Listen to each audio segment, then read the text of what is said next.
Buenos días. No sé si buenos días a todos, a todas.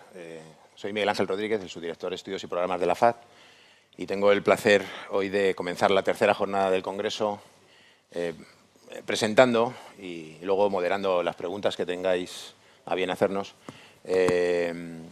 Una mesa redonda especial porque en el seno de la misma queremos presentar una parte sustancial de una ponencia que hemos construido conjuntamente con el equipo de Sociológica 3 desde la FAD, específicamente para presentar en este congreso acerca de una manera de entender o de acercarnos al impacto que las TIC tienen en las relaciones específicamente juveniles.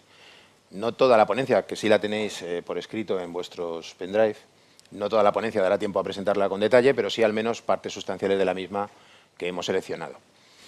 Antes de comenzar lo que es la mesa redonda en sí, quisiera recordaros que las preguntas van a ser por escrito, como habitualmente hacemos, que tenéis formularios de preguntas en vuestro maletín y, si no, en la entrada en el hall si os facilitan.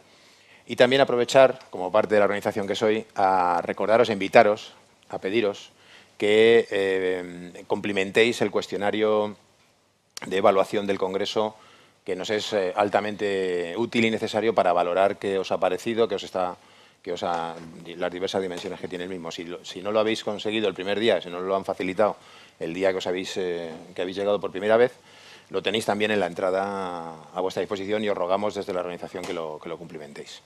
Voy a hacer una pequeña introducción en esta mesa redonda. Después hablarán las dos personas, dos compañeros que estamos en la mesa, y abriré finalmente el turno de preguntas en general para cualquiera de ellos. Bien, como decía, y tenéis en el programa, hemos elaborado una ponencia durante este año específica para valorar el impacto de las TIC en las relaciones juveniles.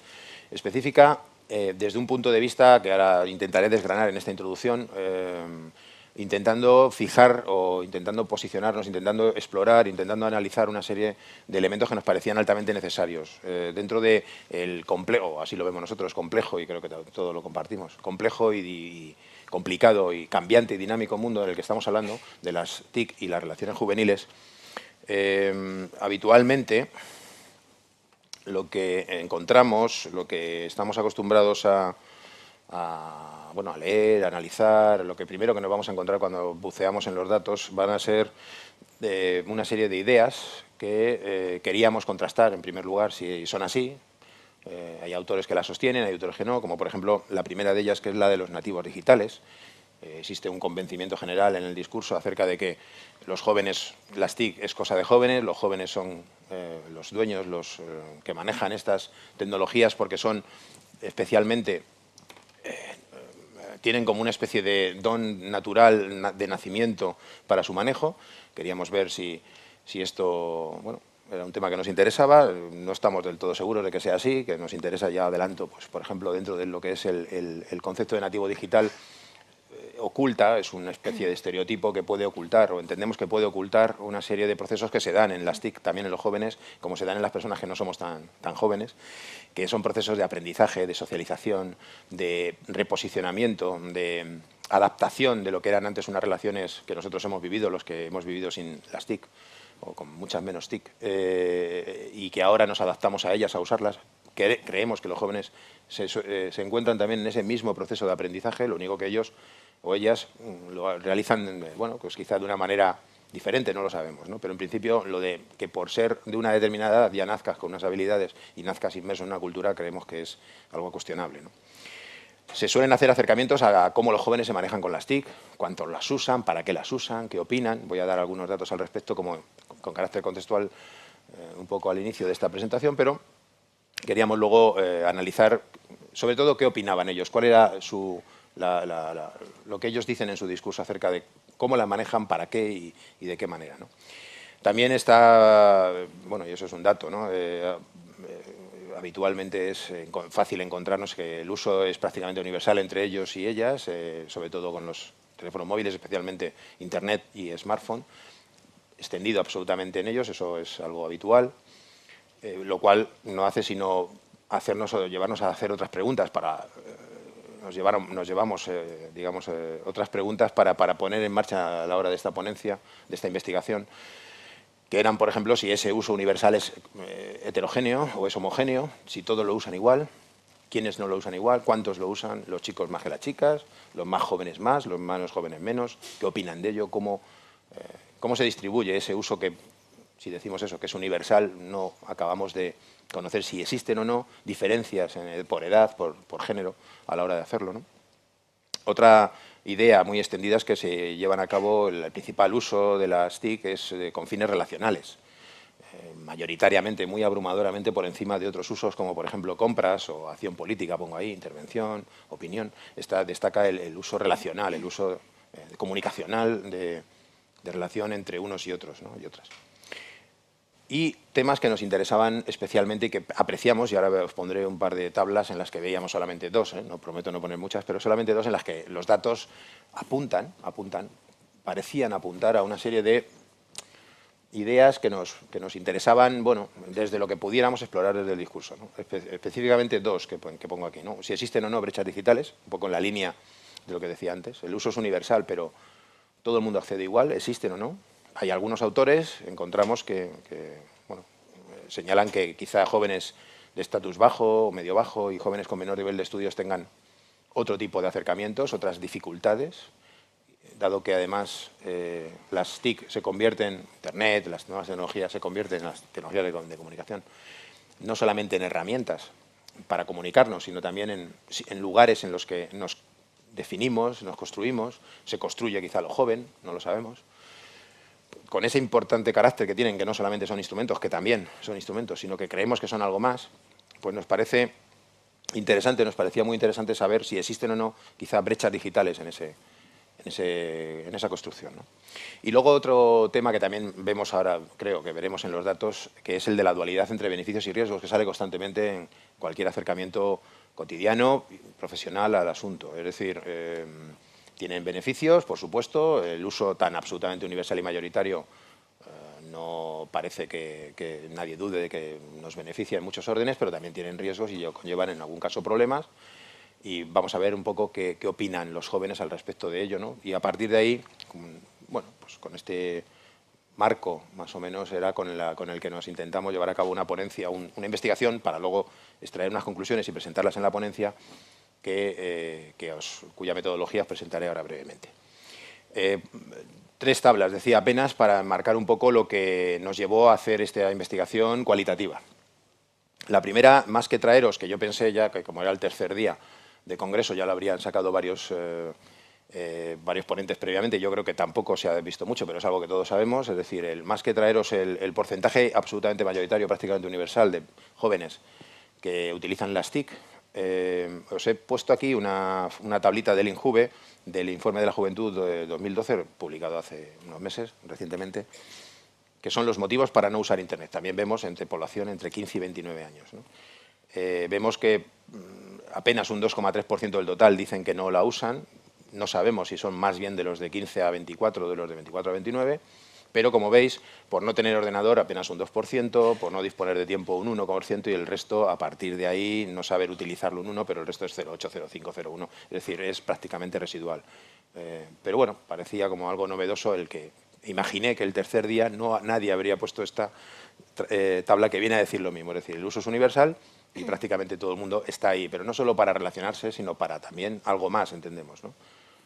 Construirse, definirse, aprender, buscar oportunidades vitales de todo tipo, ¿no? Bien, esto sí que se ha salido en ponencias previas, pero yo quería haceros fijar en dos datos con carácter, insisto, introductorio a lo que va a ser luego la ponencia. Cuantitativamente, la encuesta, también es del Informe de Juventud de 2012, los jóvenes opinan, los y las jóvenes opinan que de entre 15 y 29 años no les está el utilizar Internet, el estar utilizando las TIC, Internet, básicamente, no les aporta, no les quita tiempo, esa es su opinión en general, no les quita tiempo apenas de cosas relevantes. Les quita tiempo de ver la tele y les quita tiempo de estar sin hacer nada, con lo cual, en principio, ese tiempo que usan no es un tiempo que ellos y ellas perciban que lo están detrayendo de cosas importantes, como puedan ser pues no sé, salir con amigos, importantes para ellos y para ellas, ¿no? O sea, estar con la pareja, salir con amigos, estudiar, trabajar, apenas son porcentajes, bueno, pues bastante, relativamente reducidos frente a prácticamente la mitad de ellos que opinan que, bueno, pues el tiempo que dedican a estar en Internet lo quitan de estar en la tele y de estar sin hacer nada, ¿no? Esa es un poco la opinión desde la encuesta. Luego veremos un poco el discurso desde los grupos que hemos analizado, ¿no? Y esta, que era la otra tabla que quería poneros, en esta lo que me interesaba era hacer ver esa aparente paradoja, dualidad, no sabemos, que queremos analizar desde el discurso de una manera cualitativa, escuchándolos en grupos de discusión, que es que el 74%, por cierto, con muy pocas diferencias entre chicos y chicas, y con muy pocas diferencias también, no lo tengo aquí, pero entre los más jóvenes, los de 15 a 20 y los de 24 y los de 24 a 29, pocas diferencias en los porcentajes. 74%, 3 de cada 4 opinan que con las TIC, con Internet, con las nuevas tecnologías es más fácil hacer nuevas amistades, pero sin embargo también casi 75% opina que la gente se aísla más. Un 40% cree que la gente se relaciona más con su familia y con sus amigos, pero también piensan que la gente se aísla más en gran porcentaje, o que 2 de cada 3 que la gente desaprovecha y desperdicia más su tiempo. Que la gente se vuelve más perezosa. Entonces hay como esa dualidad entre nos viene bien, para algunas cosas especialmente, fijaros, es más fácil hacer nuevas amistades, es algo que puede en un momento dado alguien entender como que apela más a sí mismo, es más fácil para mí o para la gente en general hacer más nuevas amistades, pero los otros ítems están redactados en la gente, los demás, que eso es algo que también veremos en el discurso cómo aparece. Yo por un lado, los demás por otro. La gente se relaciona más, pero la visión hacia lo de la gente parece como más negativa, es decir, el 2 de cada 3 la gente desaprovecha, no desperdicia más su tiempo, la gente se aísla más, la gente se vuelve más perezosa. La gente, cuando hablan de algo en el que me puedo incorporar más, como yo, es más fácil hacer nuevas amistades, sí que veo un beneficio. Entonces veíamos ahí, no sé si llamarlo paradojas, pero contradicciones, alguna cosa, elementos que queríamos analizar mejor, ¿no? Y bien, deciros que en esta ponencia vamos a hablar de temas en ese sentido que son estos que veis aquí, es decir, en general, maneras de estar y actuar mediadas por la tecnología, socialización y aprendizaje, es decir, no solamente son herramientas comunicativas, sino que son, entendemos, yo diría, espacios o lugares en los que están los jóvenes y los adultos socializándose y aprendiendo, por supuesto. Hablaremos de la gestión del yo que está dentro de las redes y del yo de fuera y cómo se conjugan ambos, cómo se maneja ese yo que ahora es más complejo que el yo de los que venimos de antes de las tecnologías, ¿no? Percepciones sobre el buen uso y el mal uso que ellos y ellas nos indican. La concepción de lo personal es algo que nos importaba también bastante analizar, es decir, en qué medida el impacto de las TIC se sustancia en unos elementos que dentro de la comunicación juvenil eran importantes, como por ejemplo el concepto de amistad, ha cambiado o no, el concepto de privacidad, de lo mío, lo que es personal, mío, lo que no puedo compartir, lo que debo o no debo compartir y cómo, el concepto de confianza. Es importante cómo lo está cambiando el hecho de que nos relacionemos con y en las TIC, ¿no? Y las nuevas estrategias relacionales en torno a las redes sociales, ¿no? Para analizar un poco todo esto, que lo irán desgranando mis compañeros de mesa, hicimos 8 grupos de discusión, divididos, marcados o segmentando claramente el género importante, las variables que nos parecían más relevantes para determinar diferencias en el discurso que analizamos en los grupos. Están conformados por 8 personas, 8 jóvenes, y los grupos se configuraron en función del género de los jóvenes, en función de la clase social, según nivel socioeconómico y formación, de la edad. Había grupos de jóvenes de 16 a 18, de 20 a 22, de 24 a 26. El uso de redes sociales nos parecía también una variable importante y relevante a la hora de conformar los grupos. Si había grupos con jóvenes con un alto uso de las redes, un medio y un bajo uso de las redes. En algunos casos también incluimos la variable trabajo, trabajaban o no, y llevados a cabo en Madrid, Valencia, Bilbao y Toledo para tener cierta distribución territorial, ¿no? Y además hicimos 3 grupos triangulares de 3 personas, más específicos. Son grupos que, al contrario que en los de discusión, en los que buscamos el discurso general, las ideas que van apareciendo en lo que ellos y ellas van contando, aquí lo que queríamos era que hablaran de su propia experiencia, que hablaran de su propia vivencia con las redes, con Internet, que en grupos en los que, al contrario también que en los de discusión, donde no se conocen, teóricamente las 8 personas que están no se conocen entre sí, aquí sí, en los grupos triangulares también, y el uso de todos los participantes en los grupos triangulares era muy intensivo en las redes sociales. Bien, pues con esa metodología, ya os digo que la ponencia final la tenéis en el pendrive, pero veremos ahora de algunos elementos que nos parecen como más relevantes. Voy a presentar a la primera persona que va a hablar de esa ponencia o que va a presentaros algunas de las conclusiones de esa investigación, que es Ana San Martín Ortí, que es coordinadora en la FAD del Centro de Reina Sofía sobre Adolescencia y Juventud, es doctora en Sociología por la Universidad Complutense de Madrid y entre sus últimas publicaciones quiero mencionar La emancipación precaria en la revista Jóvenes y Más del año pasado, la coautoría con Ignacio Mejías, La migración deseada, tendencias actuales en la gestión migratoria en el sur de Europa, que fue el premio de ensayo breve en Ciencias Sociales Fermín Caballero 2012 en la Asociación Castellano-Manchega de Sociología. Ana, cuando quieras. Sí, bastante. Hola, buenos días. Bueno, antes de empezar, solo matizar una cosa de la presentación que ha hecho Miguel Ángel, porque vais a ver que lo que vamos a hablar Ignacio y yo se centra fundamentalmente en las redes sociales. Como queríamos analizar cómo afecta a las formas de comunicación entre jóvenes la incorporación de las nuevas tecnologías, los datos avalan que, como habéis visto, se usa Internet fundamentalmente para pasar el rato de la gente joven y en ese pasar el rato un papel fundamental lo cumplen las redes sociales, ¿no? Y que los jóvenes usan las redes sociales fundamentalmente para estar en contacto con sus amigos, ¿no? Estos son lo que nos dicen los datos cuantitativos y entonces quisimos centrar los grupos triangulares y el grupo de discusión fundamentalmente en analizar el tema de redes sociales, ¿vale? O sea, que hablamos de TICs, pero veréis que casi todos los discursos se van centrando en cómo utilizan las redes sociales. Nada, solo matizar esta cuestión. Bueno, el título de mi ponencia, como veis ahí, es el sentido de estar en las redes sociales y patrones de integración juvenil. Forma parte, como acabáis de escuchar, de una ponencia más amplia, que voy a contar yo algunos aspectos, otros va a contar Ignacio después de mí, que se centran fundamentalmente, yo voy a destacar 3 puntos del análisis del discurso de los propios jóvenes y voy a sacaros extractos de estas conversaciones que tuvimos con ellos en los grupos de discusión y en los grupos triangulares para que escuchéis en sus propios términos cómo ellos elaboran el discurso y comentan sus relaciones personales a través de las redes sociales. Voy a hablar de 3 aspectos fundamentales, los pongo ahí resumidos. En primer lugar, voy a comentar cómo es la tecnología, o sea, físicamente qué es estas TICs, ¿no? La tecnología que integrada y que integra, cómo afecta a la integración grupal de los jóvenes.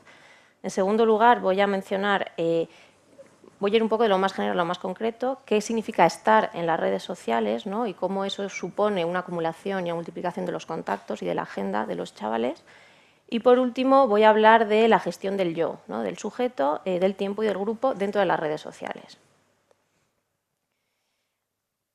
Bueno, en primer lugar, como hemos visto estos días, no os voy a decir nada nuevo, hoy las TICs abren nuevas opciones de comunicación, de relación, de información, de participación, de gestión del tiempo, de entretenimiento, porque han pasado a formar parte de la vida cotidiana de todos nosotros, ¿no? No solo de la gente joven, y parece que son ya imprescindibles para desenvolvernos en la vida adecuadamente, ¿no? Internet, como ha comentado antes Miguel Ángel y comentó ayer Amparo Lasén, y creo que esto es importante señalarlo, es una herramienta nueva, una herramienta que nos sirve pues, para mandar mensajes, hacer llamadas, no sé, saber si esta mañana va a nevar, ¿no? Lo usamos como herramienta que nos facilita la vida, pero a la vez es un espacio donde ocurren cosas nuevas, relaciones, interacciones, creaciones, y todo este espacio es a donde nos queríamos dirigir nosotros, ¿no? Entender esta nueva complejidad de relaciones interpersonales. Bueno. Como decía, Internet es esta herramienta, es este espacio que se usa para todo, ¿no? Desde resolver dudas, ¿no? Mi primo pequeño habla siempre de San Google, ¿no? Cualquier cosa que le pregunta, él dice que va a Google, googlea y se lo contesta, ¿no? Resolver dudas, escuchar música, bueno, todo lo que hemos visto hasta ahora, ¿verdad? Escuchar música, ubicación, dónde estoy. Es curioso porque cuando hicimos uno de los grupos, cuando se empezó a investigar temas de conexión a Internet, de manejo de nuevas tecnologías y tal, una pregunta clásica era ¿cuánto tiempo pasas conectado? ¿No? Esta pregunta, sobre todo con grupos de jóvenes, ha dejado de tener todo el sentido. O sea, no se entiende. ¿Cómo que cuánto tiempo estoy conectado? Uno está conectado como parte de su vida cotidiana, ¿no? O sea, forma parte de ti el poder acceder a Internet en casi 24 horas al día, ¿no? Con lo cual, todo esto nos dice mucho de cómo, como os decía, forman parte de nuestra vida las nuevas tecnologías. Y esto tiene mucho que ver con los propios cambios de la industria, ¿no? Eso es fundamental. Y el primero, que también se ha dicho estos días, es la introducción de Internet en el teléfono móvil, ¿no? A partir de ese momento, la red se usa de manera intensiva, ¿no? Y ya no hay, como nos decían ellos, lo que veis entrecomillado y en gris, un poco más claro, son extractos del discurso de los jóvenes, ¿vale? Ya no hay que hacer una lista de prioridades, nos decían, ¿no? Lo tienes todo a mano, todo inmediato, todo en uno, todo rápido, ¿no? Desde que tienes Internet y conexión constante en tu teléfono móvil. Aparte de la telefonía móvil, evidentemente condiciona los usos y las expectativas de las nuevas tecnologías la propia evolución de la industria, ¿no? Todas las nuevas actualizaciones, los nuevos dispositivos, la obsolescencia programada, ¿no? El que tener que estar constantemente comprando nuevos dispositivos porque se nos quedan obsoletos, ¿no? Todo esto marca un poco las formas de uso de las nuevas tecnologías y al mismo tiempo esto que se llama la cultura multipantalla, ¿no? Si en un momento dado pareció que lo cómodo y que la tendencia era hacia tener aparatos de telefonía móvil cada vez más pequeños, que nos cupieran en cualquier bolsillo, ¿no? O que los pudiéramos manejar con facilidad, ahora parece que la tendencia es todo lo contrario. Son aparatos cada vez más grandes, pantallas cada vez más grandes, verdaderos ordenadores, ¿no? Donde lo que les pedimos es que hagan todas las funciones, ¿no? La idea de multipantalla es que tú en un mismo aparato realizas muchísimas tareas y simultáneamente, ¿no? A la vez que escuchas música puedes estar chateando, puedes recibir una llamada, puedes hacer multitud de cosas con el mismo aparato. Bien. Y todo integrado va unido a otro concepto, que es el que os pongo ahí, que es el de la gratuidad. En el caso de los jóvenes lo que nos encontramos es que la mayoría tiene una tarifa plana que o la financian sus progenitores, con lo cual para ellos es gratuito, o como mínimo muy económico, con lo cual esto también condiciona las formas de un uso más indiscriminado, un uso más intensivo, etcétera, ¿no?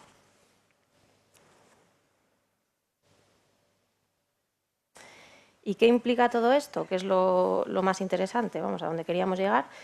Pues implica a que se simultanean tareas constantemente y esto construye nuevas formas de comunicación y de relación marcadas por la velocidad, formas de atención más intermitente, ¿no? Por constantes interrupciones, lo ágil, lo práctico, el valor central y absoluto que parece ser el no perder tiempo, ¿no? Esto para los chavales es fundamental. Entonces, lo útil, práctico y lo deseable es las cosas que te permitan no perder tiempo y la agilidad constante, ¿no? Y todo esto pues, supone una gestión del tiempo diferente y una forma de comunicarse con sus iguales también diferente, ¿no? Donde las relaciones están marcadas por los mensajes rápidos. No soy yo, ¿no? No. Los mensajes rápidos, las respuestas inmediatas, ¿no? Y la unión de todos los mundos posibles de una persona, ¿no? El mundo del ocio, el mundo familiar, el mundo laboral, está todo en uno, ¿no? Todo integrado y todo con los mismos dispositivos prácticamente. Y además de esto, no requiere el estar constantemente actualizados, como os decía, ¿no? El hecho de que el aparato no se quede obsoleto, todo esto. Los jóvenes lo verbalizan, lo conocen y saben que responde mucho a lógicas comerciales, o sea que su manera de relacionarse con las nuevas tecnologías son conscientes que es un juego en el que ellos han entrado, que responde a lógicas comerciales, pero que han entrado de manera voluntaria y consciente, ¿no? Ellos tienen un discurso muy en esta línea de reconocer determinados riesgos o inconvenientes en el uso de las tecnologías, pero esta idea de yo controlo, está en mi mano hacer un buen uso de ellas, ¿no? Entonces, respecto a esta casi podríamos decir locura, ¿no? del reactualizarse y el que está constantemente bajo este ritmo de novedades y de actualizaciones, ellos lo expresan así, ¿no? Yo entro a este juego, sé que es una respuesta a temas comerciales, pero a mí me interesa porque es útil y porque es práctico, ¿no? Entonces entro en el juego. En algunos casos hemos visto que también cuestionan esta aparente comodidad y facilidad que facilitan las TICs para sus vidas, les cuestiona valores como el esfuerzo, ¿no? Ellos lo comentan también, es un discurso incidiendo en el hecho de que la comodidad que procuran las TICs puede derivar en el acomodamiento a nivel personal, intelectual y relacional. Pero este planteamiento que ellos sostienen y que un argumento del que discuten con relativa facilidad y normalidad, queda un poco de lado porque lo asumen como una contraparte que, digamos, pagan gustosamente, ¿no? este acomodamiento a cambio de todas las ventajas que les aportan, ¿no? Os he puesto aquí una cita. En uno de los grupos nos decían: la red te adormece, te acomoda, tú sabes, estás muy informado, pero no haces, ¿no?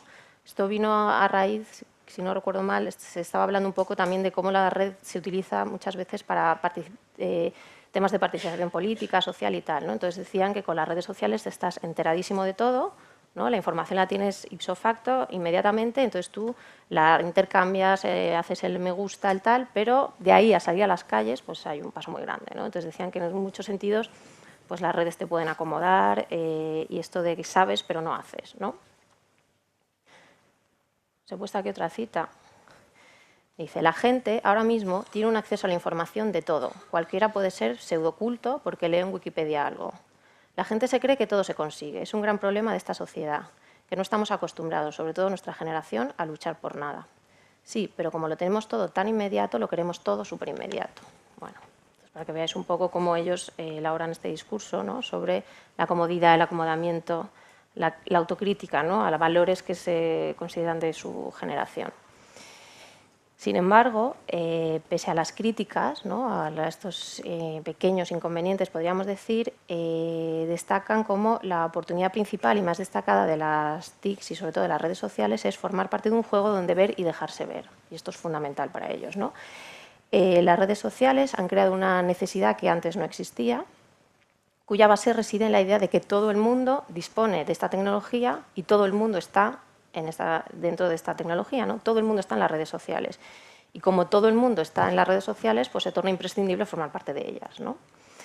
Estar integrado en las redes sociales es estar integrado en el grupo de pares. O sea, no es solo una mera función de entretenimiento o de comunicación más light, sino que es una función de integración grupal, ¿no? Con todo lo que esto implica para esta edad, ¿no? Para los jóvenes y adolescentes formar parte del grupo de pares.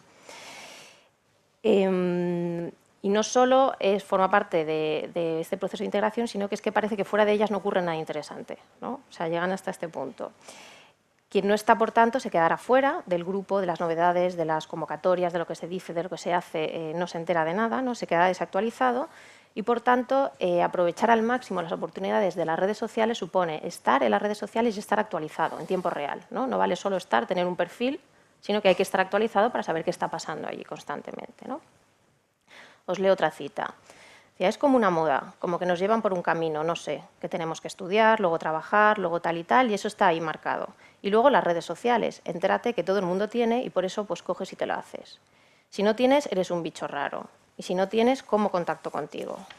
Es decir, es la forma más habitual ahora mismo de comunicarse, es lo normal, lo que hace todo el mundo, y no tenerla supone que no pueden contactar contigo directamente, incluso ser raro, con todo lo que eso implica, repito, para estas edades, ¿no? Ser un bicho raro o, en el mejor de los casos, en algunos grupos se decía ser auténtico, ¿no? La persona que no tiene un perfil todavía, según quién, es un poco una persona más auténtica quizás, pero todos concluyen que al final caerán, ¿no? Y se acabarán haciendo un perfil porque es que es cómo se comunican ahora entre ellos. Bueno, paso al siguiente punto. ¿Cómo es este estar en las redes sociales? Estar en las redes sociales supone gestionar e integrar al grupo de pares, como decía, y una nueva gestión de la agenda, de la relación con los contactos, de cómo quedar, cómo comentar, etcétera, a la vez de que se generan pues, nuevas expectativas y nuevas estrategias relacionales, ¿no? Estar en las redes sociales, los chavales lo identifican con dos formas. Una es estar activamente, quien cuelga y comparte contenidos, quien es muy activo con su perfil en las redes, y el que no lo es tanto, pero que está por si acaso. Este por si acaso sale constantemente. Uno está en las redes sociales para no perder la posibilidad de que te puedan buscar y que te puedan encontrar, para no perder posibilidades de relacionarte, de quedar, de entretenerte, etcétera, ¿no? Y el coste de oportunidad de no estar en las redes sociales, que lo reconocen, ¿no? Pues pierdes tiempo, inviertes energías en esto, pero es que el coste de no estar en ellas es mucho mayor que lo que dejas de hacer por estar, ¿no? Entonces, hay que estar en las redes sociales. aunque sea por si acaso, ¿no? Esto creo que es interesante. Y matizan. Este por si acaso supone, o sea, este estar constantemente, sea activamente o sea por si acaso, hay que hacerlo adecuadamente, ¿no? Ellos hablan del buen y el mal uso de las redes sociales, donde el buen uso sería encontrar la complementariedad entre las actividades que se hacen online y offline, ¿no? Entre las actividades que se hacen en la red y las que se hacen fuera de ella, en el cara a cara, en los encuentros físicos, ¿no? Más los tradicionales. Entonces, las posibilidades que suponen las TICs en relación a lo que se hacía offline, fuera de ellas, ¿no? Supone ampliar tu red de conocidos, ¿no? Entonces, se hace algo que la FAD, que ha estudiado muchas veces en muchos de sus estudios las formas de ocio juvenil y de relacionarse y tal, lo que siempre se ha hecho, que es pues desde macrofiestas, incluso botellón y tal, reuniones grandes de chavales, de por si acaso, de conocer a más gente, del nunca se sabe, ¿no? Oye, yo quedo con mis conocidos, pero quedo en sitios donde hay más gente porque la posibilidad de conocer a gente nueva, de ampliar mis redes, es fundamental. Pues esto ocurre exactamente igual en las redes sociales, solo que, claro, las posibilidades son infinitas, ¿no? O sea, llegan a muchísima gente y inmediatamente, ¿no? Entonces, ellos hablan, como os decía, de este uso responsable, pero a la vez tienen esta dualidad entre aprovechar las oportunidades que ofrecen las TIC, supone ampliar constantemente el número de contactos, ¿no? La agenda. Entonces, ellos hablan de que tienen un uso bastante controlado, ellos mantienen este discurso de yo sé a quién agrego a mis redes, sé siempre gente conocida y tal, excepto, parece haber ahí como un lapso las noches de los fines de semana. Ahí parece ser el único momento en el que reconocen que tienen manga ancha y que agregan a gente que mejor no conocen, pero es el único momento que se dan como de ser un poco más inconscientes en su forma de gestionar la agenda en las redes sociales, ¿no? Os he puesto aquí otra cita que es muy significativa. Dicen, en las redes sociales, claro, tienes a gente que son tus amigos y a millones de gente que son conocidos, o fans extraños de Vamos a Cotillear, gente de tu mismo rollo o que ha compartido algunas copas con él, o es amiga de ese chaval que me cae bien y que la agregas, o gente con la que te has pillado un pedo una noche y has acabado siendo su mejor amigo esa noche y no has vuelto a saber nada de su vida. El WhatsApp es más personal, no deja de ser un chat. Facebook es una masa de información que no puedes controlar, ¿no? ¿Qué implica todo esto? Bueno, pues esta gestión del yo online, ¿no? Del estar en redes sociales, conduce a nuevas formas también de aceptación y de rechazo, ¿no? Entre la gente joven. El hecho de que las redes sociales sirvan de nexo de integración grupal y sean un elemento de primer orden en la configuración y en la gestión del tiempo, provoca, cómo no, que se cree la sensación de sentirse aislados sin tales elementos, ¿no? Uno está aislado, está incomunicado cuando uno está en las redes sociales y no tiene la posibilidad de acceder a ellas, ¿no? Y esto es así porque efectivamente son reales los procesos en los que el grupo de pares desconecta del que no está constantemente conectado, ¿no? Como he dicho, la presencia online supone un elemento fundamental de integración grupal, ¿no? Y el grupo presiona para ser más grupo a través de las redes, es decir, es redundar otra vez en la misma idea, ¿no? Hay quedadas online para, o sea, se gestiona online las quedadas offline, como digamos, ¿no? Y entonces formar parte a través del WhatsApp, o sea, ya estamos años luz de aquello de que vamos a las 5 para ir al cine, eso se acabó. Entonces, ese verse a las 5 en el cine supone haber estado todo el día de mensajes, de llamadas, de negociaciones de ese plan, ¿no? De intercambio de... Y entonces, estar en tu grupo supone formar parte de esa negociación, o sea, formar parte de crear el propio plan, con lo cual... lo que os digo, ¿no? Es subrayar la importancia de la integración grupal que supone estar en estas redes sociales, ¿no? Hay esta capacidad de movimiento que facilitan las redes se deviene o se convierte en la obligación del movimiento, ¿no? De estar constantemente presente y comentando, ¿no? En las redes. Nos comentaba una chica, a mí me pasó en diciembre que perdí el móvil, pobre, ¿verdad? Entonces estuve 8 meses sin WhatsApp y me sentía súper marginada y enfadada. Y llegaba a mis amigas y decía, ¿pero qué pasa aquí? ¿No me vais a llamar? Ah, pero lo hemos puesto en el WhatsApp. ¿Y cómo quieres que yo me entere? ¿No vamos a ir llamando de una en una a toda la peña que no tiene? Pues sí, deberíais. Y decía ella al final, yo ahora tengo WhatsApp y no llamo, es súper fuerte, ¿no? La nueva forma de... de conexión. Bueno. Volvemos un poco a lo que comentaba Miguel Ángel de este equilibrio entre las ventajas y las desventajas, ¿no? De los riesgos y de las ventajas de las tecnologías. La saturación. La saturación es un tema que también sale constantemente en los discursos. La expectativa de estar siempre presente y siempre disponible puede llegar al punto cercano de la saturación, ¿no? Cuando tantas cosas giran en torno a las redes sociales y sobre todo cuando tanta información y la actividad generada resulta tan abundante, pues es difícilmente asimilable, ¿no? Entonces, aparecen pues eso, demasiados contactos, relaciones superficiales, mensajes por responder a la espera, ¿no? Está pitando todo el rato el aparato, ruido comunicacional constante, etcétera, etcétera, ¿no? Entonces, todas estas ventajas que se mencionan pueden llegar a resultar, pues eso, pueden redundar en una saturación absoluta de las redes, de la comunicación por estas vías, etcétera, porque tienen un ritmo trepidante y absorben muchísimo tiempo, ¿no? Entonces, en muchos casos pues nos decían que de vez en cuando tienen que apagar el teléfono o dejarlo en otra habitación si tienen que estudiar o porque no se pueden concentrar, ¿no? O sea, que estas interrupciones constantes, pues ellos las viven también como una interrupción en su capacidad de hacer otras cosas. Sin embargo, vuelve a aparecer esto del buen uso de las TICs, que para evitar esto pues se habla un poco de frenar el ritmo y la frecuencia de uso, ¿no? Eso sería un uso maduro de las nuevas tecnologías. Por último, ya entro en el último aspecto que os quería contar, la gestión del yo, del tiempo y del grupo. Estar en las redes sociales también para ellos es formar parte del mundo laboral, ¿no? Es necesario tener un perfil, estar en redes, estar actualizado en este sentido para poder acceder al mundo laboral. E incluso, en algunos casos, se habla para poder ganarte la vida a través de esto, ¿no? Pues no sé, desde juegos de azar hasta colgar contenidos propios con publicidad por los que uno ingrese. Bueno, hay también esta fantasía, ¿no?, de cómo uno puede ganarse la vida a través de las redes sociales. Pero es cierto que fundamentalmente estar en las redes se hace por el mero entretenimiento, ¿no? Uno en los grupos salió, nos decían, las redes sociales no son tecnología, es ocio, ¿no? O sea, ya es como cómo se valora, ¿no?, estar en las redes. Pero bueno, pese a eso, es cierto que las redes sociales vinculan los espacios, ¿no?, como os decía antes. Entonces, lo público y lo privado se complementan y se solapan, ¿no? Uno tiene unos perfiles en redes que puede consultar todo el mundo, desde tus amigos a tus familiares, a la gente del trabajo.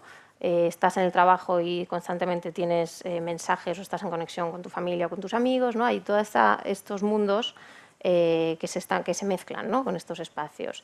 Entonces, los chavales son conscientes, sobre todo los grupos más mayores, ¿no?, que han tenido ya alguna experiencia laboral, ¿no?, y son conscientes de que aquello que han colgado ahí les preocupa que lo vean pues, sus jefes o cuando los vayan a contratar.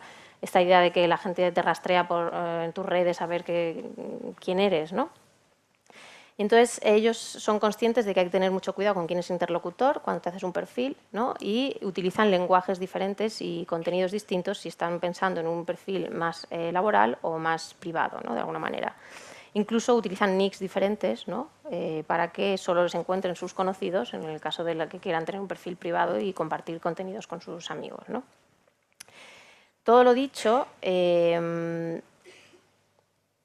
esta multitarea, esta fusión de espacios de lo público y lo privado, esta importancia de las redes, conexión, integración, etcétera, genera también, de nuevo aparece otro tema más controvertido, dependencia, ¿no? Hay un enganche que antes no existía y se reconoce esta necesidad de tener un wifi casi como un cordón umbilical que te une al mundo, ¿no? O sea, es fundamental tener internet, estar conectado a las redes y que interactúen contigo. Entonces, la dependencia, y esto creo que salió ayer y creo que es importante señalarlo, de los dispositivos, no es de los dispositivos en sí mismos, sino es de lo que nos permiten hacer estos dispositivos, que es estar en contacto constante con la gente que nos importa, con nuestros pares, con nuestra familia, con quien nos chateemos, etcétera, ¿no?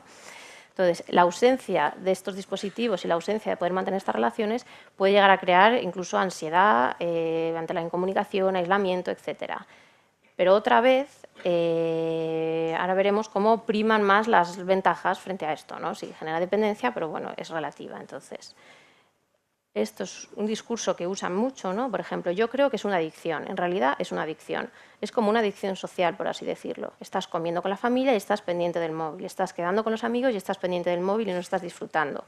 O estando en el momento, viviendo el momento que estás teniendo. Exactamente. Yo creo que es una adicción y las adicciones son malas, casi todas. Porque es que es excesivo. Estar ahí con el móvil cuando estás con gente es por algo. Entonces, ese discurso está, pero os ponía antes esto de la dependencia despreocupada, porque, bueno, se sabe, pero sigue primando este discurso de yo controlo, de, bueno, sí, genera cierta dependencia, pero al final, si uno es maduro y consigue hacerlo bien, pues no es tan grave y es más importante la independencia que me facilitan las redes, ¿no? Y os cojo otros dos fragmentos para ver este otro, que es lo más habitual, ¿no? Este discurso. Te hablo de mi conocida, que si tiene 17 o 18 tampoco hace daño a nadie. Si se quiere enganchar, ya se desenganchará. Es como un juego. Te enganchas una temporada y después te desenganchas. Yo hace una temporada estaba enganchada al 20 y ahora no tengo. Va por temporadas, ¿no? Es esta idea que es muy común también de es la gente más joven la que hace un peor uso de las redes, ¿no? Siempre se ve al inmaduro por debajo de ti. Y esta idea de él se controla, ¿no? Está bajo control. O esta otra cita, ¿no? Para mí principalmente es estar actualizado, saber lo que ocurre. Te integra más de alguna manera en algo, en lo que sea.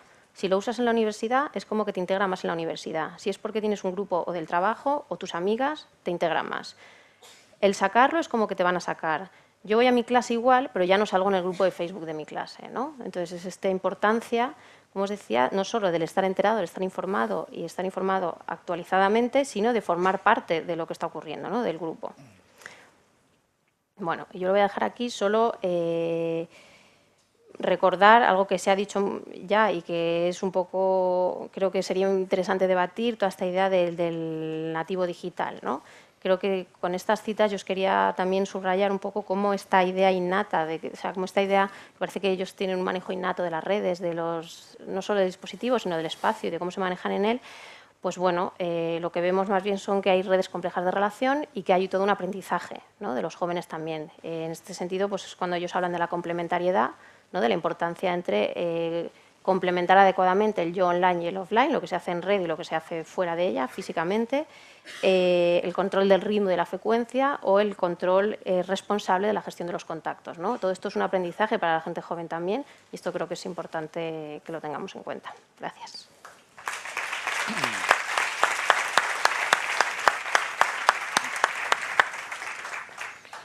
Gracias, Ana.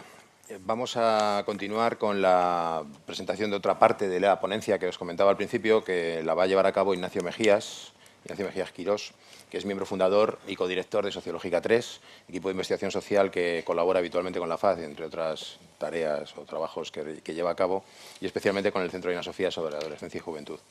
Ignacio está especializado en metodologías de aproximación cualitativa. Ha realizado numerosos estudios especialmente centrados en juventud, valores, ocio y tiempo libre y consumos culturales. Por citar simplemente los que más relación tienen con el tema que nos ocupa hoy, señalaré que es coautor de Jóvenes y Cultura Messenger, nada menos que en 2006, si no recuerdo mal, y Jóvenes y TICs, Nuevas Formas de Comunicación. Cuando quieras, Ignacio. Muy bien, buenos días, muchas gracias. Yo me voy a centrar más, siguiendo la presentación de algunos aspectos de la investigación que hicimos sobre redes sociales fundamentalmente. Me voy a centrar más en los aspectos que tienen que ver con la manera en que se presenta uno mismo, el yo, en los contextos tanto online como offline, ¿no? La manera en que se complementan y la manera en que se generan y se ponen en práctica toda una serie de expectativas relacionales, ¿no? Para los adolescentes y jóvenes. Como han comentado ya, es una investigación de aproximación cualitativa, por eso os iré poniendo algunos verbatines, como ha hecho Ana también, que, bueno, que ejemplifican un poco lo que voy a ir contando, que si no me equivoco lo tendréis en vuestra documentación, así que tampoco insistiré mucho más en estos detalles, ¿no? Como comentaban ya han apuntado, la complementariedad entre el yo que se pone en práctica en las redes sociales, en Internet, y el que se hace fuera de ellas, offline, desde los adolescentes y jóvenes se entiende como algo totalmente indivisible, como es una parte bien diferenciada, pero al mismo tiempo como dos caras de una misma moneda, ¿no? ellos mismos, como han dicho antes en los datos, no son capaces de entender su presencia cotidiana sin estar constantemente en las redes sociales, estén activa o más pasivamente, pero la presencia online es continua, ¿no?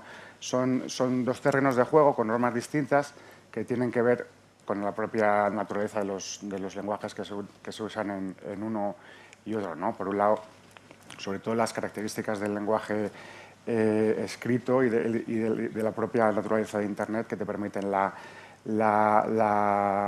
privacidad, te permite el anonimato, te permite la posibilidad de releer lo que has escrito, de corregir. Eso hace que aflore una parte de ti que en el lenguaje oral evidentemente está restringida, ¿no? Pero esto no impide que esa manera en que tú te muestras en el terreno online no deje de ser una forma de mostrarse como tú eres, ¿no? Esto, por ejemplo, en el trabajo que comentaba Miguel Ángel, que hicimos en 2006, sí que, fijaros que desde 2006 hasta acá pues tampoco han pasado tantos años, ¿no?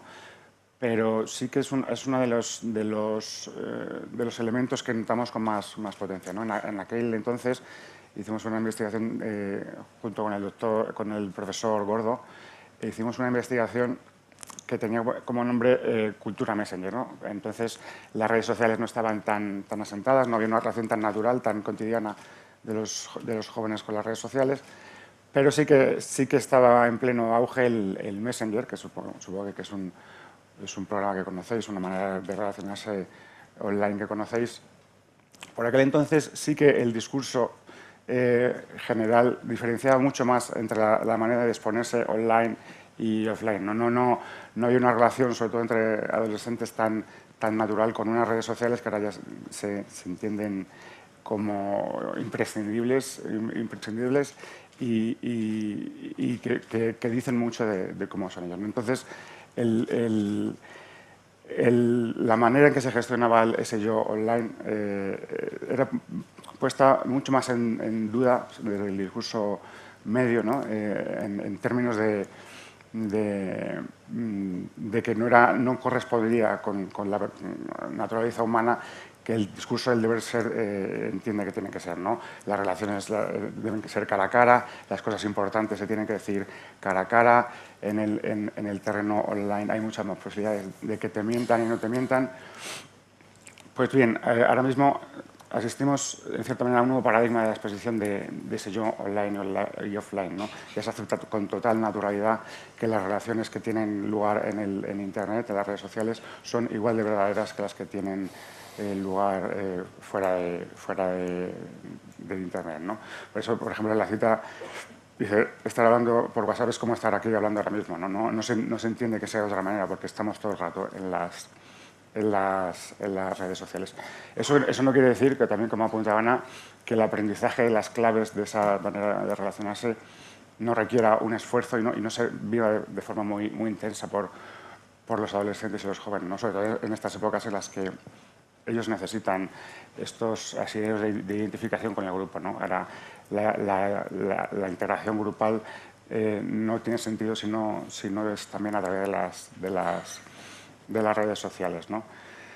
Curiosamente, en esas diferencias entre el lenguaje oral y escrito, en el que el escrito te permite eso de ser más flexible, de poder corregir, cuando desde el discurso menos integrado con los usos habituales de las redes sociales, esas mismas características que atribuyen al lenguaje escrito la posibilidad de ofrecer una cara de uno mismo que es distinta, también se suelen emplear para atacar al mismo, ¿no? Si tú escribes un mensaje y lo puedes releer, lo puedes corregir, hay muchas más posibilidades de que me puedas estar engañando, ¿no?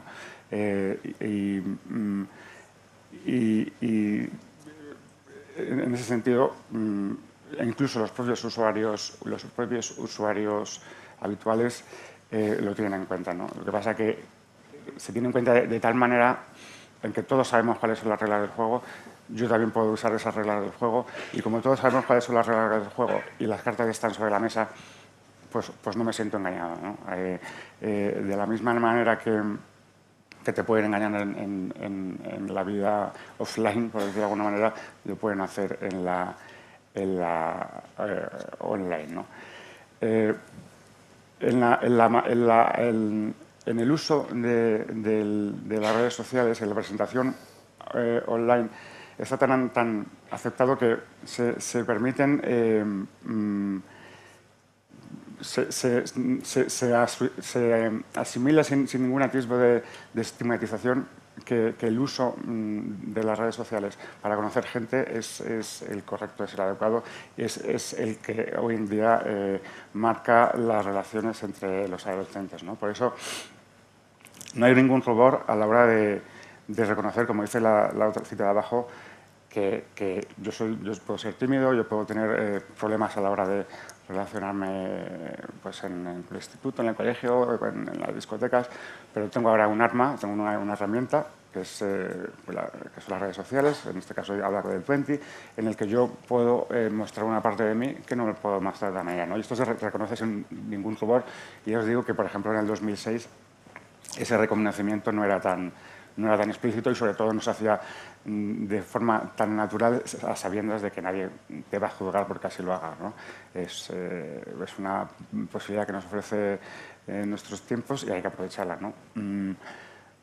Muchas veces cuando intentamos entender qué hay en la cabeza de los chavales detrás de las cosas que hacen, ¿no? A veces nos vamos a razones muy profundas, intentamos ponernos muy sesudos en cuanto a por qué harán esto, por qué harán lo otro, pero en el tema de las redes sociales, por ejemplo, y seguro que en tantos otros, pero aquí es muy significativo, la mayoría de las cosas que hacen es porque les resulta práctico, porque les resulta cómodo, ¿no? A veces no hay una razón más profunda que eso, ¿no? Tengo estas herramientas a mi alcance, las voy a usar, porque aparte no tiene sentido que no las use, porque nosotros somos lo que somos, entre otras cosas, por las redes sociales, ¿no? En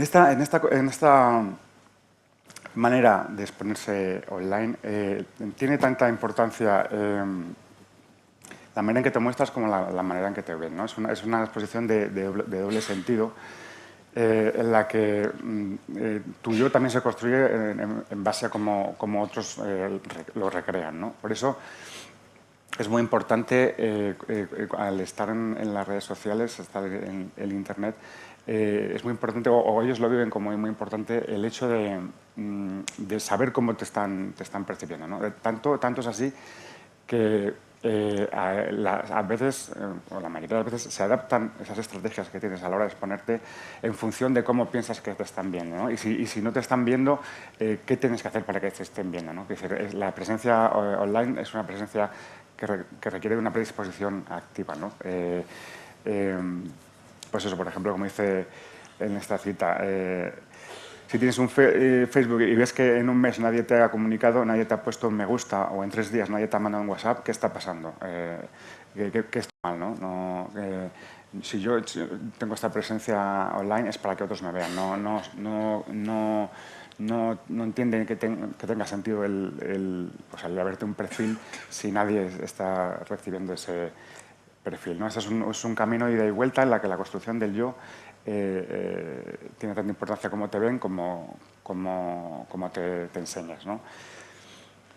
Esto puede dar lugar también en muchas ocasiones, y ellos y ellas también lo reconocen, a que se generen lo que desde los argumentos más críticos con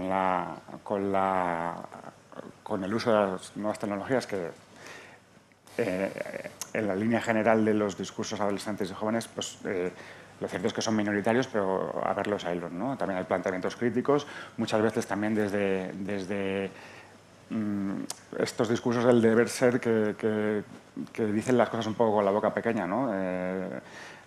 Sobre todo intentando escapar de esa asimilación que también apuntaba Ana, ¿no? Es decir, dependo demasiado de las redes sociales, estoy demasiado enganchado.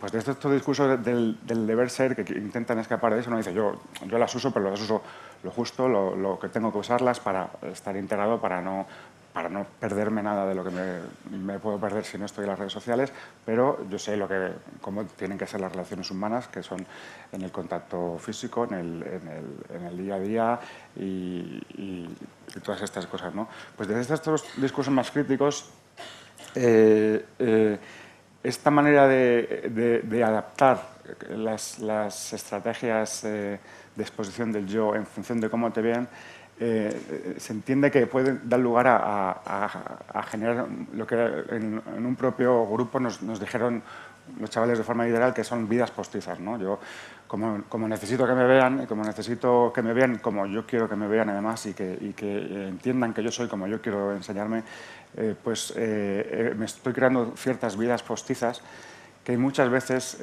tienen que ver con muchos tópicos y con estereotipos de lo que se entiende o generalmente entre ellos se entiende que debe ser un joven, ¿no? Y por eso nos comentan que hay muchos, la mayoría de los perfiles o de la manera en que se muestran tienen que ver con el estereotipo de joven hedonista, de fiesta, de diversión, y que si no respondes a este estereotipo, pues a lo mejor dejas de tener interés para tus pares, ¿no? Entonces, en ese camino de adaptar las estrategias comunicacionales para que otros te vean como quieres que te vean o simplemente que te vean, porque si tienes un perfil en el que constantemente estás diciendo hoy he ido a la biblioteca a estudiar, hoy en clase hemos hecho tal, nadie te va a prestar atención.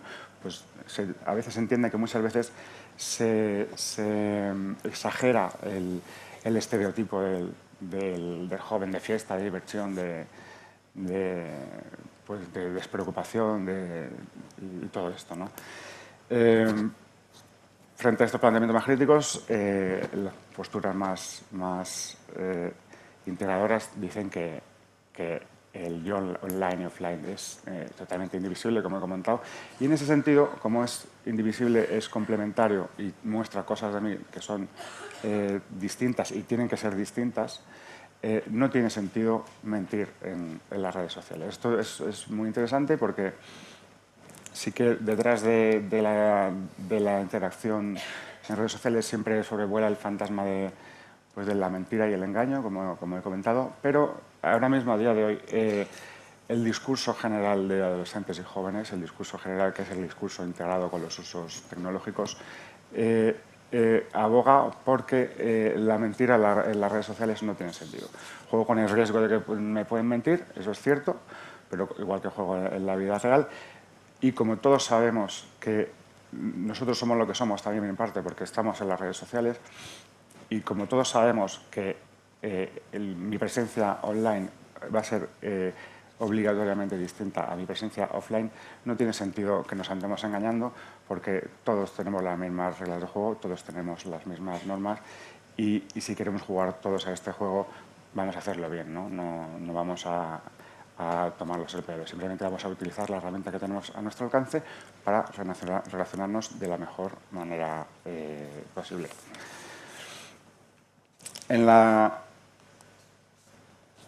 A la hora de relacionarse online, evidentemente existen unas expectativas y unas estrategias que se ponen en juego y forman parte de ese aprendizaje, ¿no? que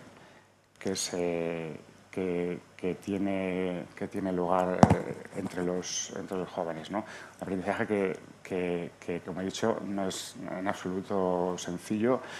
Y por ejemplo, Amparo Lassen, que supongo que la escucharéis ayer, en la propia introducción de esta investigación que presentamos, denomina la educación sentimental, ¿no? Forma parte de lo que los adolescentes viven como una propia educación sentimental. Pues en este panorama de expectativas todavía sobrevuela la interpretación de estas expectativas.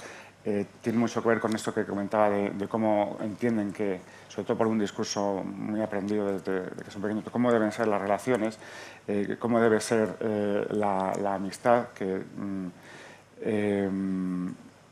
la amistad entienden que no tiene sentido sin la presencia física, pero aún así, aunque a pesar de que entienden que no tiene sentido sin la presencia física, se acepta perfectamente que la tecnología te ofrece una mediación que te va a ayudar incluso a que la amistad sea mejor, ¿no? Una investigación también que hicimos con la FAZ hace unos años, que era sobre jóvenes y relaciones grupales, veíamos como la amistad, que es el valor que entre los jóvenes siempre se destaca como el primero, ¿no? Junto con la familia, a la hora de hablar de valores. La amistad es un valor que se valora mucho, valga la expresión, pero al mismo tiempo es un valor con el que se es muy crítico y muy duro, ¿no? Se dice la amistad, lo típico, los amigos se pueden contar con los dedos de una mano, la amistad para toda la vida solo te la demuestran muy pocas personas, hay mucha gente que se dice amigo pero no es amigo. Y para que la amistad se consolide se requiere de una presencia constante y de un roce constante que tiene mucho que ver con que en entonces nos decían que tenía mucho que ver con lo físico, ¿no? Incluso una amistad si no tienes ese roce, si no tienes esa presencia física, es muy probable que se vaya abandonando, ¿no? Pues bien, con las redes sociales lo que los adolescentes y jóvenes entienden es que ese roce que posibilita la amistad se tiene de manera mucho más fácil, mucho más frecuente, ¿no? Entonces, por eso las redes sociales se constituyen una herramienta de primer orden para asentar esas relaciones de amistad. Y en ese sentido, la manera de interpretar los usos tecnológicos se ve desde una perspectiva bastante más benévola que hace unos años, ¿no? Curiosamente, al mismo tiempo que se asume que la mediación tecnológica es casi imprescindible hoy en día para asentar las relaciones de amistad, era curioso como en los grupos nos comentaban que lo que ahora mismo el elemento que ahora mismo les sitúa en la frontera de la personalización a la hora de relacionarse es la voz, ¿no? Nos contaban como no hay ningún problema en agregar a gente que no conoces prácticamente y en hablar con ellos por las redes sociales, pero lo que no se entiende, por ejemplo, casi de ninguna manera, es que te llamen por teléfono, ¿no? Una llamada, que es algo a lo que pues seguramente todos los que estamos aquí estamos habituados. Decían, yo salgo una noche de fin de semana y le doy mi WhatsApp a casi a quien sea, ¿no? O le doy mi Facebook, y nos decían, pero tienes que tener cuidado a ver si algún día, están comentando unos chavales sobre pues, cómo lo usaban para ligar, ¿no? Dice, pero tienes que tener cuidado, no vaya a ser que algún día des con una loca que le des el WhatsApp y al día siguiente te llame, ¿no? Como diciendo, la frontera que marca lo que para ellos es un mal uso de las tecnologías, un uso raro, es que te llamen por teléfono, ¿no? Se entiende que te han dado el WhatsApp y no tienes ningún problema en que te estén friendo mensajes todo el día, pero como te llamen por teléfono, cuidadito que esta persona no se sabe, es sospechosa, ¿no? Es muy rara.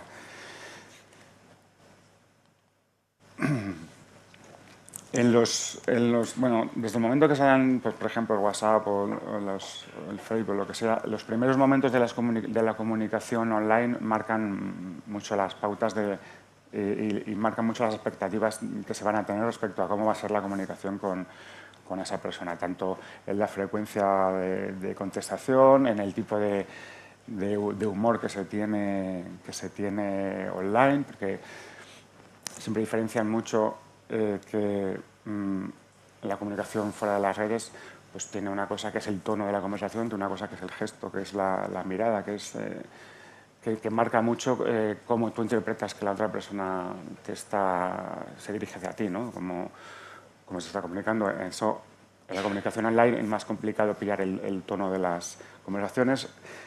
Por eso también digo que el aprendizaje de todas esas claves no es en absoluto fácil, por mucho que sean nativos digitales, como dicen, ¿no? Pues bien, en los primeros momentos se marcan todas esas expectativas que van a crearte la manera en que tú en el futuro vas a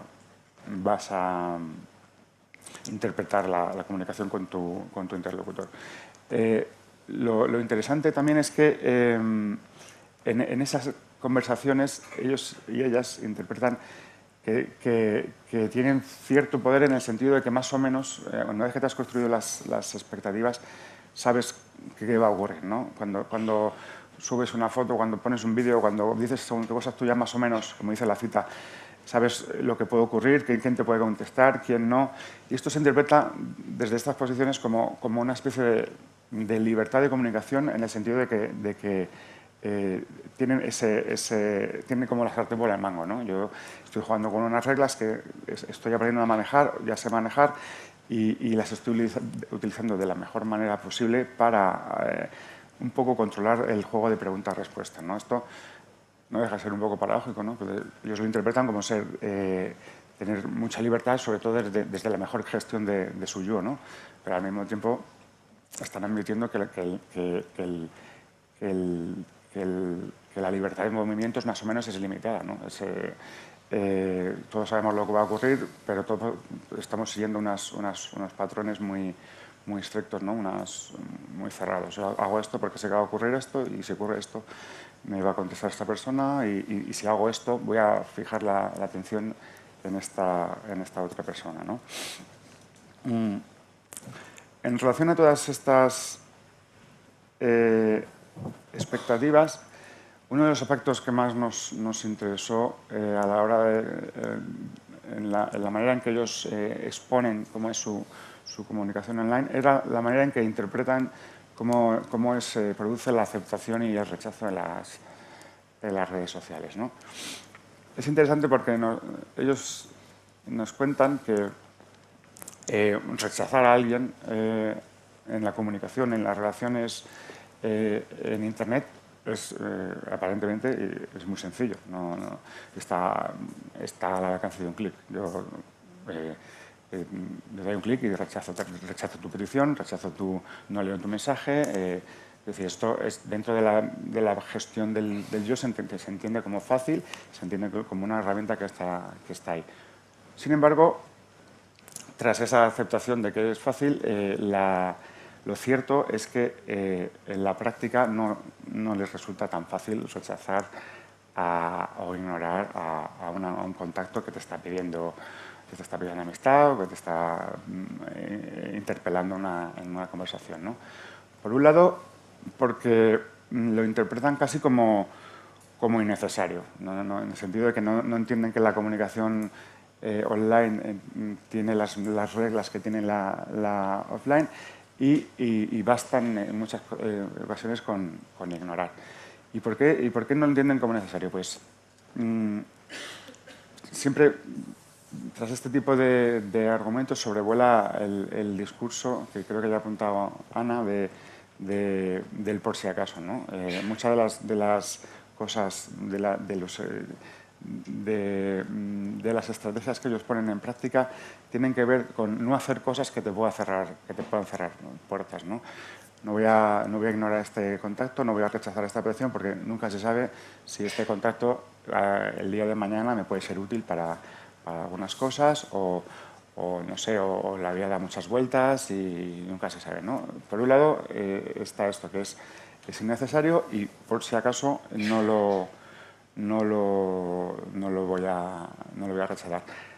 Por otro lado, ellos mismos también admiten que, si bien con los contactos que sí que suponen una relación de amistad más fuerte, más asentada, en el sentido de que seguramente es una amistad que se confirma en el terreno offline y ya no solo en el online, si bien esa amistad es más exigente, se reconoce que en las relaciones online se tiene cierta manga ancha, ¿no? Y hay un tipo de menor exigencia respecto a los contactos que se puede decir de segunda fila. Por otro lado, se asume que rechazar es, como dicen esta cita, resulta muy duro, ¿no? Resulta muy duro precisamente porque lo interpretan innecesario. Como yo sé que simplemente ignorándome ya me están en cierta manera rechazando, rechazar activamente es algo que se entiende como muy duro. Y finalmente, porque preocupa mucho la manera en que ese ejercicio de rechazar y de ignorar, la manera en que ese ejercicio dice de uno mismo, ¿no? Como comentaba antes, en esa mirada de ida y vuelta, ¿no? De que la imagen que se tiene de mí no solo es la que yo ofrezco, sino lo que ellos están interpretando. Pues eso, ese rechazar activamente, ese ignorar, ofrece unas claves de mí mismo que muchas veces no se quiere aceptar, que no se quiere transmitir que se tienen, ¿no? Por eso se pone o se aplaza la decisión del rechazo precisamente para que no piensen que en esta comunicación en la que todos conocemos las reglas del juego, yo me estoy comportando de una manera un poco arrogante, por decirlo así.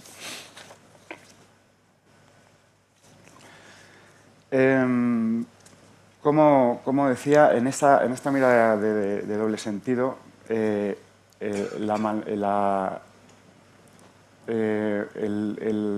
manera en que otros te miran y la manera en que estás deja toda una especie de rastro que conforma un poco la historia de tu vida, ¿no? No solo las cosas que dices, sino las fotos que subes, los vídeos que comentas, las fotos que comentas de otras personas, ¿no?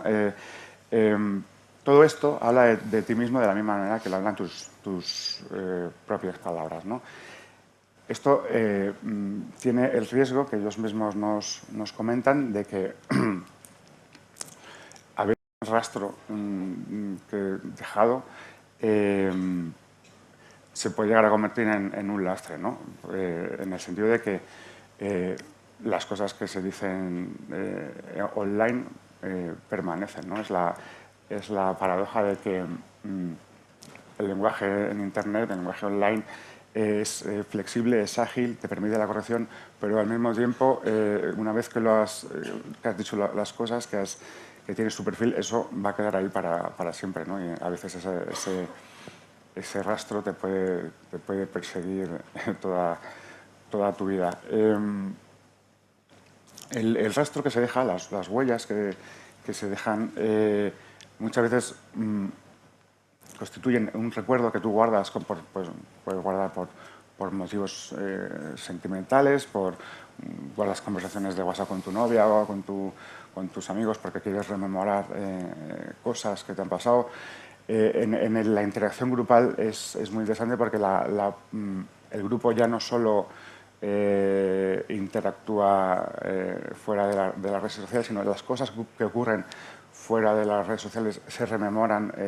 Por ejemplo, lo que ha pasado el fin de semana se rememora otra vez el lunes en conversaciones de WhatsApp o de Facebook a través de las fotos. Todo este rastro dejado genera esta historia de tu vida que en la interacción grupal te hace asentarte en la idea de que perteneces a un grupo, ¿no?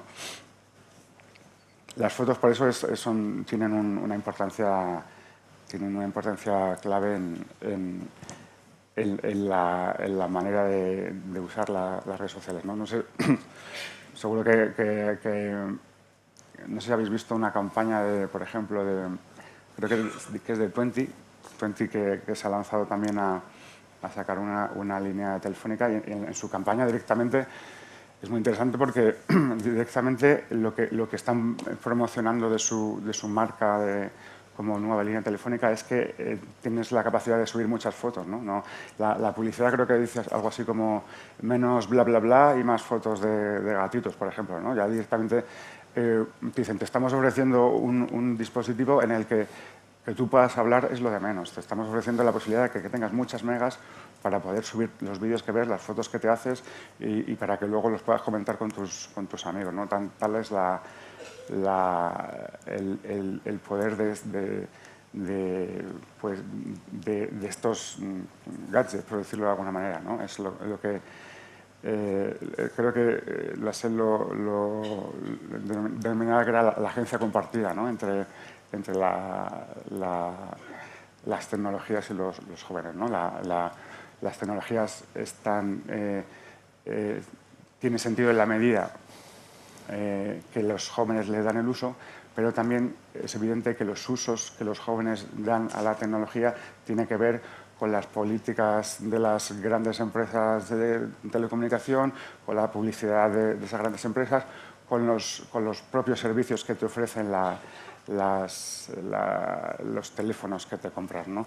Las relaciones que tienen lugar entre los adolescentes están muy mediadas por cómo sus dispositivos les permiten que sean esas relaciones, ¿no? Esto es lo que Amparo Dasen, que habló ayer, denomina la agencia compartida, que me parece que es un concepto muy interesante. Para ir terminando, porque ya se nos va el tiempo y dejar tiempo para las preguntas, una de las cosas más interesantes a la hora de abordar la manera en que tienen lugar las relaciones a partir de las redes sociales es cómo se entiende la intimidad, ¿no? Y es así porque los adolescentes y jóvenes usuarios asumen desde un principio que el precio a pagar por poder aprovechar todas las ventajas que te ofrecen las redes sociales es una cierta pérdida de intimidad. Y esto se asume tal cual. Se asume tal cual fundamentalmente por varias cosas. Por un lado, porque ese precio que ellos asumen que pagan interpretan que está perfectamente recompensado por todas las ventajas que te ofrece, ¿no? Por otro lado, porque asumen también que la manera de graduar esa intimidad se hace de forma personal, ¿no? Yo permito que otros accedan a cierto grado de mi intimidad porque yo puedo acceder a la intimidad de otros, pero los otros solo van a poder acceder a la intimidad que yo permito que sea, ¿no?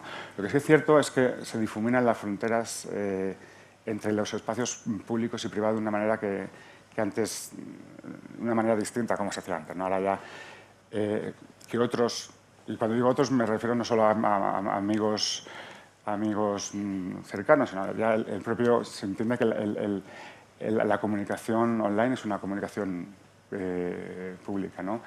Ahora casi cualquiera puede acceder a, por ejemplo, puede saber cómo es mi casa, mi habitación, puede saber cómo es mi familia, no sé. La frontera de lo privado se amplía en lo que algunos estudiosos denominan la identidad aumentada, ¿no? Y la intimidad compartida. Es una intimidad que entre todos compartimos y como todos estamos entrando en el juego de que tú me dejas que yo entre en tu intimidad para yo poder entrar en la tuya, pues esa cierta renuncia en cierta manera no se estigmatiza. En este sentido, la manera de graduar la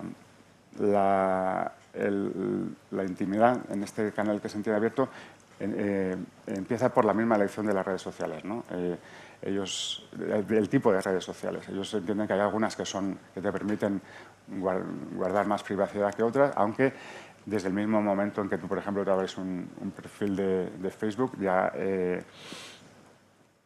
asumes que, por ejemplo, las fotos que subes van a ser públicas durante mucho tiempo, ¿no? En ocasiones durante toda la vida. No hay excesivo rubor en reconocer que no se sabe hasta qué punto tú eres dueño de tus perfiles de Facebook, ¿no? Por ejemplo.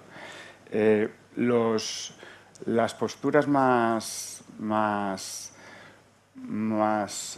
integradas en los usos más habituales, llegan a decir lo que se comenta en esta cita, que a mí personalmente fue una de las cosas que así de primeras más me impactó cuando lo escuchaba, ¿no? Es decir, la intimidad está sobrevalorada. Esto es algo que a lo mejor los que estamos aquí presentes pues es una expresión que nos puede resultar chocante, pero estos chavales que en este grupo, por ejemplo, tenían 24 o 26 años, ¿no? Tampoco son adolescentes. Es una idea que da idea, sí, una expresión que da idea de la manera en que en que se entra en ese juego en el que para que todos juguemos y juguemos bien, pues todos tenemos que ceder un poquito. Y por eso ya tanto el acceso a la intimidad no tiene tanto que ver, o sea, la renuncia a la intimidad no tiene tanto que ver con el acceso al yo online, sino el acceso a la frontera en el que tiene lugar la comunicación y la interacción entre el yo online y el offline, ¿no? Que sería lo que ellos y ellas interpretan como el auténtico acceso a la intimidad de otra persona.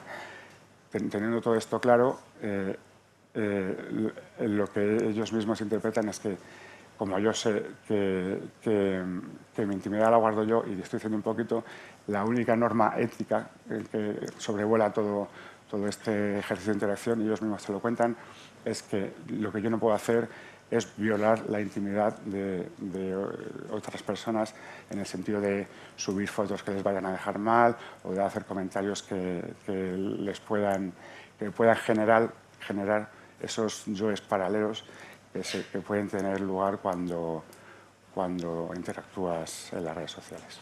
Muchas gracias.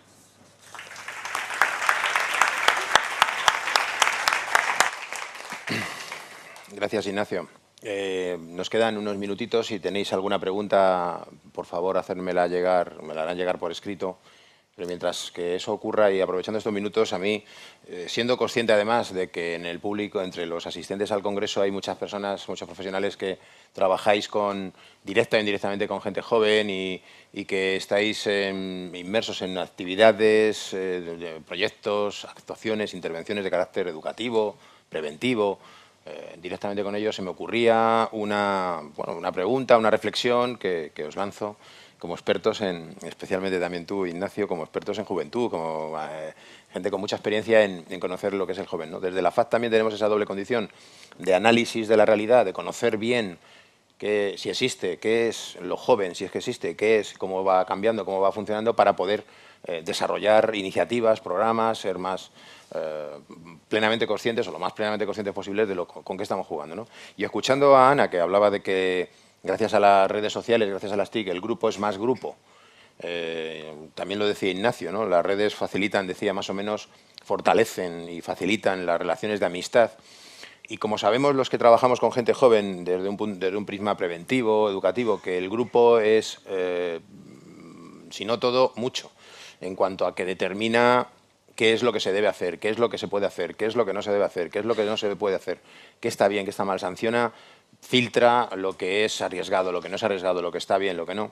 A mí se me ocurría plantearos el decir, entonces ahora, si tenemos que dirigirnos conociendo esta realidad juvenil, tenemos que hacer hincapié, por ejemplo, en historias o en elementos muy importantes como lo normativo, por ejemplo. Pregunto, es decir, trabajar el generar una idea de lo razonable, de lo no razonable, esto que decías al final, podía ser un ejemplo de ello, es decir, qué es tolerable y qué no es tolerable a la hora de violar una privacidad o no violarla, generarlo como una norma, no sé cómo, pero establecerlo o tener en cuenta que ese debería ser un objetivo, que se establezca como una norma de comportamiento intersubjetivamente definido de lo tolerable y no tolerable, no sé si en el grupo o entre los jóvenes o en general, por ejemplo.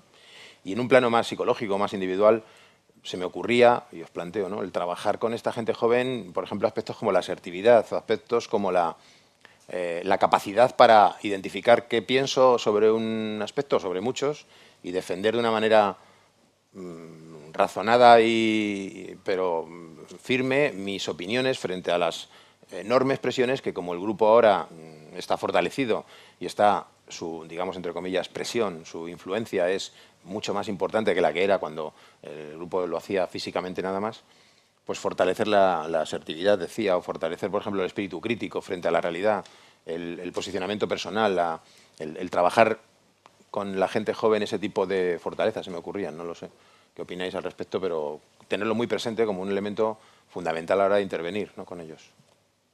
No sé si, en fin, no es una pregunta, es una reflexión, pero que me sugería como una derivada un poco, conociendo que a la gente le puede interesar ese tipo de cuestiones, ¿no? Con el tema del uso de las TICs y de las redes sociales y el enfoque que queríamos hacer con la investigación, que era cómo afecta a las formas de comunicación entre la gente joven, se nos plantean cosas muy similares a las que se han planteado tradicionalmente en el trabajo con jóvenes en la presencia física, ¿no?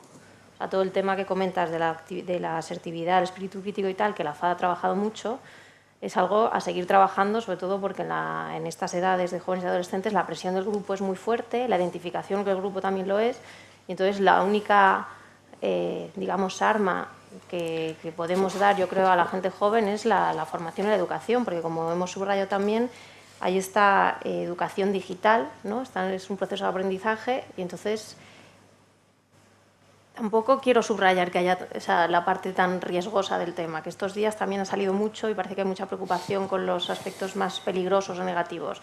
Es un nuevo espacio que hay que, creo que, conocer las normas y las reglas, y los chavales jóvenes, como se están manejando fundamentalmente ellos en este espacio, las están renegociando. O sea, estamos viendo que ellos sí conocen los ciertos peligros, probablemente no todos, o ciertas dificultades o complejidades, pero están en ello. Entonces yo creo que sí, que hay que seguir trabajando en temas de formación y de fortalecer a los individuos para que tengan armas para afrontarse a la vida en general, ¿no? Creo que sería...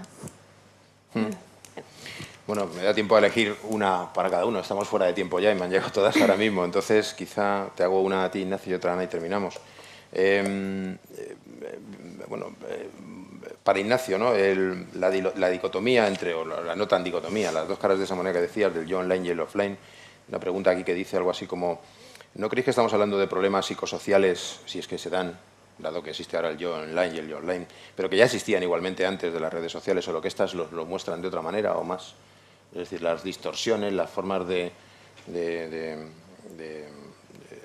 tener, si tienen problemas psicosociales algunos jóvenes, existen igualmente sin las redes sociales, y que lo que hacen las redes probablemente sea mostrarlas más, pero podían haber existido, o hay nuevos problemas psicosociales. Bueno, no sé exactamente a qué problema se refiere, pero... No lo explica. Pero...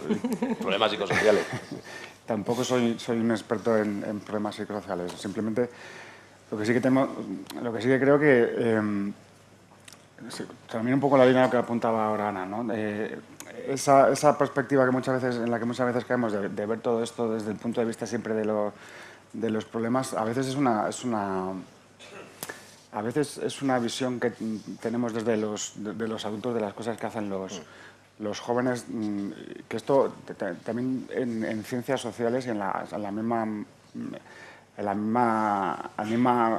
momento de establecer las investigaciones, solemos pecar de ello, ¿no? En ver todo la manera en que se relacionan, los consumos que hacen, el tipo de actividades que tienen en el ocio, todo es de los riesgos, ¿no? Que también, bueno, es comprensible en una sociedad que quiere, pues, los jóvenes más saludables posibles, ¿no? Pero yo creo que vale más la pena centrar la atención en todas las cosas que les ofrecen y ser conscientes no solo de las cosas que les ofrecen, sino de la manera en que ellos interpretan, asimilan las cosas que les ofrecen y cómo ellos generan sus expectativas y sus relaciones, ¿no? Sabiendo eso, tendremos más armas para luego establecer las estrategias preventivas que sean necesarias en los campos que sean necesarios. Y una vez sabiendo eso, estaremos en mejor condición para de alguna manera controlar esos riesgos, ¿no? Pero a veces no tiene mucho sentido cargar las tintas en lo que a lo mejor desde fuera, digo desde fuera porque siempre la mirada se establece desde unos adultos que creen que ellos son muy distintos porque ya han nacido con esto, porque como ya hemos dicho, para ellos también es un aprendizaje importante, ¿no? Pero a veces cargamos las tintas excesivamente en lo que nosotros vemos de peligroso en vez de aprovechar la ola de todas las ventajas que tienen para que ellos se puedan relacionar de la mejor manera, aparte de que no podemos darnos de cabezazos contra la pared y negar algo que está ahí, ¿no? Sí, bueno, y luego tengo otra que para cualquiera de los dos pone Ana o Ignacio, con lo cual, pero que tiene un poco ese punto también que me ha gustado porque dice las redes, las nuevas tecnologías facilitan, es evidente que las facilitan quizá las malas prácticas de algunos, como estamos hablando ahora, pero también las controlan, también las limitan, pueden servir como elemento para controlar esas, lo que llaman aquí, en vez de riesgos psicosociales, quizás prácticas. ¿Qué opináis? Es decir, también pueden servir como, en la línea de lo que te decías tú un poco al final de tu exposición, ¿no? El hecho de que se establezca una mínima ética de funcionamiento colectivo general, global, ¿no? Pero que puedan también servir de control entre diversos, sancionando algo que alguien haga como mala práctica. ¿Lo veis como una virtud? Yo creo que sí. Primero por lo que ha comentado Ignacio, ¿no? Que hay como un acuerdo tácito, unas reglas no escritas de cómo comportarse en redes entre pares, ¿no? En el tema juventud, que evidentemente uno se las puede saltar, pero hay esta presión grupal también para que las reglas del juego se respeten, con lo cual, bueno, siempre hay casos y hay excepciones y hay gente que no lo haga, pero a ver, las haylas. Y la presión del grupo funciona también como controlador de las malas prácticas. Y lo mismo en otros aspectos, o sea, en cómo usamos las redes todo el mundo, ¿no? O sea, el tema de que sirvan como controlador de la transparencia pública, de todo lo que nos enteramos ahora mismo, porque precisamente existen las redes, yo creo que son oportunidades también de control de malas prácticas. Yo creo que el punto está un poco en lo que ellos mismos dicen en sus discursos, en la complementariedad, ¿no? De cómo usamos cómo nos comportamos online y offline, ¿no? En las redes y fuera de ellas, y encontrar el punto medio para sacar el máximo provecho de las oportunidades que ofrecen. Sí, que además el castigo, se me ocurre, escuchándote, el castigo, entre comillas, que tendría una mala práctica podría ser la exclusión, podría ser algo que es vivido como algo duro, como algo complicado en este entorno en el que de redes sociales, ¿no? Y es una mala práctica que ven muchos, quiero decir, o sea, no es una práctica en redes que le hagas a alguien, quiero decir que la repercusión es muy grande, con lo cual yo creo que la presión ahí también... Sí, que no sanciona a alguien externo, sino la misma fuente es la que dice, oye, no, esto no lo vamos a tolerar, quizá, ¿no? Muy bien, pues nos hemos pasado unos minutos del tiempo, lo pido disculpas, pero bueno, espero que os haya gustado y que haya sido interesante. Muchas gracias. Tenemos un café ahora y luego continuamos.